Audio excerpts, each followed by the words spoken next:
Bonjour, chers amis.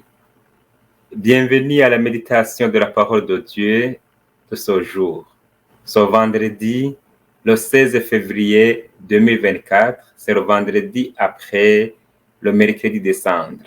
Voilà, comme c'est Dieu qui nous réunit, on commence par ce signe de la croix.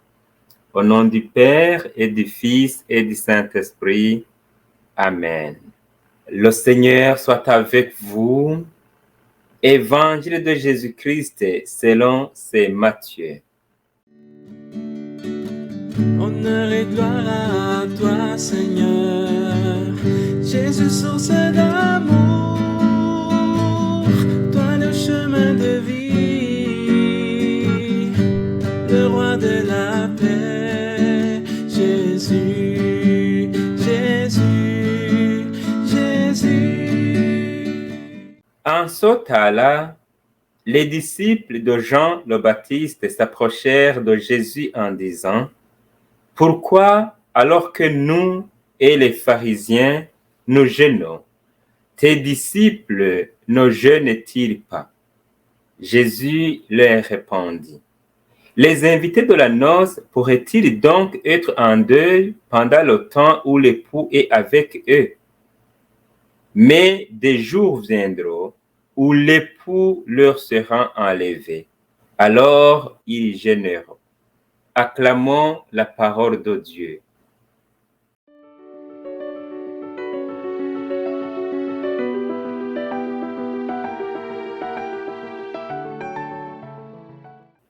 Alors je vais faire une petite méditation à cette parole de Dieu d'aujourd'hui.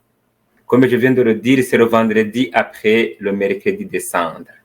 Ça veut dire qu'on a entré officiellement dans la période de carême. Carême qui est cette période de 40 jours qui nous conduit vers la grande fête de Pâques. Alors à Pâques, on va vraiment célébrer la résurrection de Christ, la fête qui est au centre de notre vie chrétienne. Cette période de carême nous invite à revisiter notre vie et surtout à méditer sur le mystère de notre salut. Alors, dans cette période, il y a 3 piliers dont on nous invite vraiment à voir et puis à faire beaucoup plus d'efforts pour essayer de les mettre en pratique. C'est la prière, la pénitence, qui est liée aussi au jeûne. Il y a aussi le partage lié à l'aumône. Donc, c'est pratique. Nous sommes invités à faire beaucoup plus d'efforts donc pour essayer de les mettre en pratique. L'évangile d'aujourd'hui est centré sur un de ces piliers, le jeûne. Les disciples de Jean-Baptiste demandent à Jésus pourquoi ses disciples ne jeûnent pas alors que eux et les pharisiens jeûnent. Ils ont vu cela comme un scandale. Ça veut dire que quand ils ont vu que les disciples de Jésus ne font pas le jeûne, ils l'ont vu comme un scandale. Ils faisaient le jeûne, je parle des disciples de Jean-Baptiste et les pharisiens, ils faisaient le jeûne et le manifestaient extérieurement. C'est donc ce que Jésus appelle comme orgueil. Jésus le dénonçait souvent parce qu'il ne faut pas vraiment le manifester extérieurement comme cela. D'ailleurs, dans l'évangile selon saint Matthieu, chapitre 6, c'est là où Jésus nous dit: Quand vous jeûnez, ne prenez pas en heure abattie comme les hypocrites. Un peu après, il continue en disant: Ceux-là ont reçu leur récompense. Voilà. Ça veut dire que Jésus, il ne veut pas qu'on fasse. Ça ne veut pas dire que Jésus ne veut pas qu'on fasse le jeûne. Non. Mais il faut le faire en vue d'un bien supérieur, l'union à Dieu, ou la gloire de Dieu et le salut des hommes. Non pas vraiment le faire pour se faire remarquer aux yeux des hommes. La réponse de Jésus à cette question, qui lui a été posée et les invités de la noce pourraient-ils donc être en deuil pendant le temps où l'époux est avec eux? C'est une réponse qu'on ne peut pas bien comprendre directement si vraiment on n'entre pas en profondeur de ce que cette parole veut nous dire.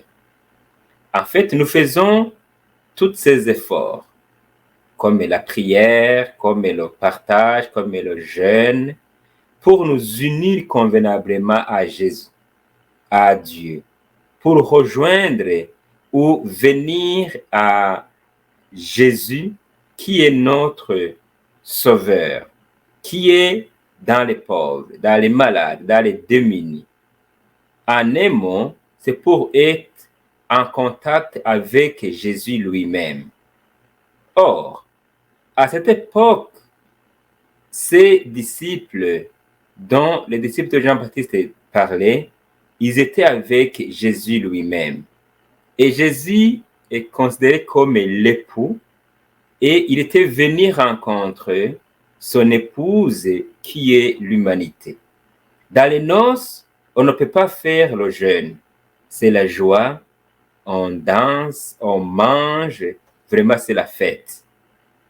C'est pour vous dire que la vie qui nous attend au ciel, quand on va rencontrer Jésus face à face, on va rencontrer notre Dieu face à face, sera vraiment une vie de joie, de bonheur. On va contempler notre Dieu, le louer dans sa gloire. On ne va pas faire le jeûne. Jésus, il voulait en fait leur enseigner cela. Autrement dit, il voulait leur dire que celui en qui on se préparait quand on faisait le jeûne, il est déjà là. Il est venu. C'est vraiment le Christ, notre Sauveur, qui était avec eux. Vous comprenez alors que tout ce que nous faisons, c'est pour vraiment rencontrer notre Dieu et le contempler face à face. Chers amis, que ce temps de carême nous rapproche vraiment de notre Dieu. Il faut que dans ce que nous vivons, dans ce que nous allons vivre comme pratique, ça nous aide vraiment à rencontrer Dieu, mais à partir de nos frères et sœurs que le Seigneur lui-même nous a donnés.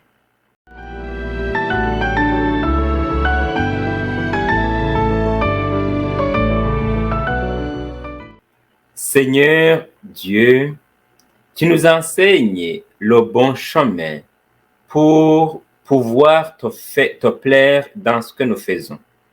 Oriente notre façon de vivre pour que nous soyons des témoins fidèles de ton existence et de ta puissance. Amen. Voilà, chers amis, où arrive ma méditation d'aujourd'hui. Alors, je vous remercie d'avoir choisi de méditer avec moi cette parole de Dieu. Je vais vous laisser avec la bénédiction de notre Seigneur. Le Seigneur soit avec vous. Que le Dieu Tout-Puissant et Miséricordieux vous bénisse. Le Père, le Fils et le Saint-Esprit. Amen. Merci et bonne journée.